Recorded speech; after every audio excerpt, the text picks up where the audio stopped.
Oh, sorry, I couldn't hear that. And with that, Aaron Weiner?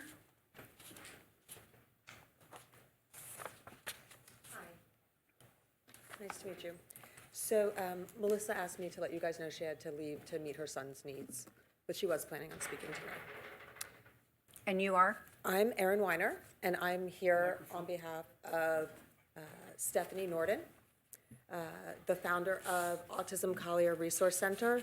She planned to speak today, but had a family emergency involving her children and is unable to attend. So she asked me to speak on her behalf and read an email that she sent.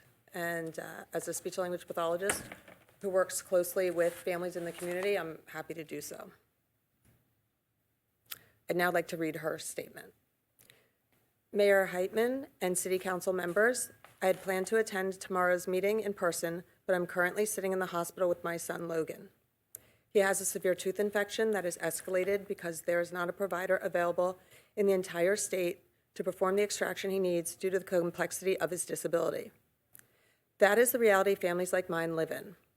Every system is difficult, every door is hard to open, every support takes a fight. Last week, my other son, Gavin, slipped out the back door and rode his tricycle nearly 12 miles across Collier Boulevard and US 41 before he was found, thankfully, by CCSO. Families raising children with significant disabilities do not get breaks. The battles are constant, exhausting, and never-ending, which is why hearing words like empathy while the city simultaneously eliminates one of the only long-standing inclusive teen programs in our community feels deeply disconnected from the reality families are living. For more than 20 years, families relied on the River Park program serving ages 13 to 22. Now it's gone. At the same time, policies have continued shifting in ways that further exclude families while children exclude families whose children have the highest needs, including requiring parents to provide their own one-to-one direct support professionals for campers needing assistance with activities of daily living. The result is simple. Many families are actively shut out, and the numbers matter. Across Collier County Public Schools, there are 4,152 ESE students in elementary school, 2,235 in middle school, 2,927 in high school, 270 in alternative schools, and 639 in charter schools. That's more than 10,000 students receiving ESE services in our community. Of those students, approximately 720 in Collier County Public Schools fall into the state's highest level of support needs and would require significant support to safely participate in programs like summer camp. These children exist regardless of whether they are seen. During a private meeting with another mother and me, Councilman Kramer stated that the city of Naples does not have enough kids with disabilities to justify needing a camp program.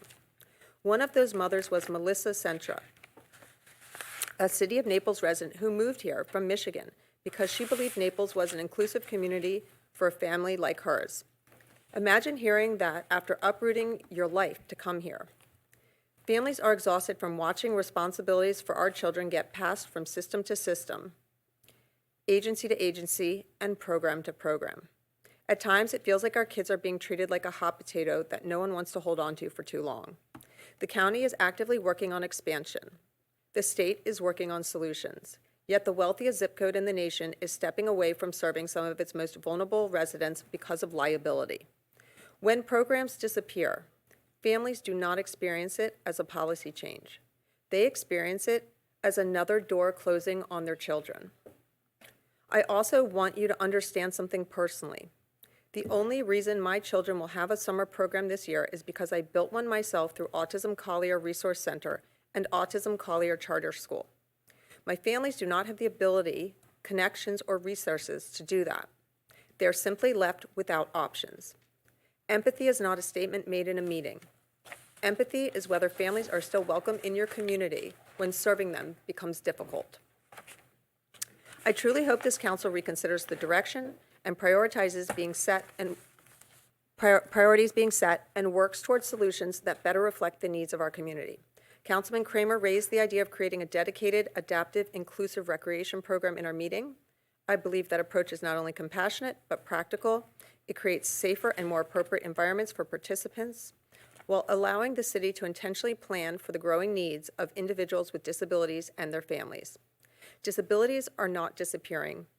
They need inclusive recreation, respite, and adaptive programming is growing every year. As a community, we continue to find ways to prioritize hotels, park improvements, beautification projects, and litigation efforts.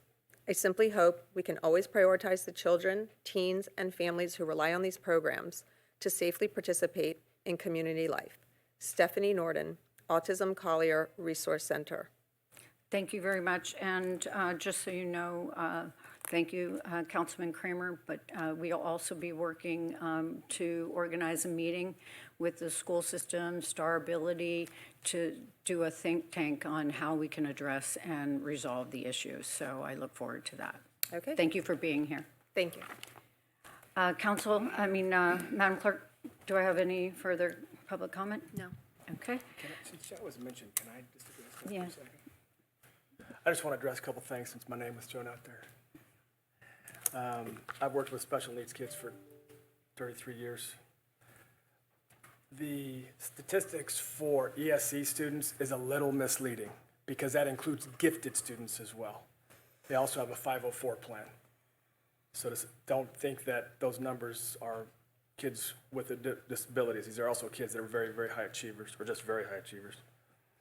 The other thing that stuck out to me was, and it may be, I don't remember, that could be Gavin that I taught, but who would be an adult now. It is true that for once you age out, you get 22 years old, the state of Florida is horrible at helping these families. That's a fact. And we've got housing for adult men and women now up on the McGregor Baptist Church campus, but it's wonderful that, and I help raise funds for that, but it's not enough. Having said all that, having dealt with these kids, and by choice, by the way, and created programming for them, what stood out to me was Gavin on his tricycle, and what if that was on my watch?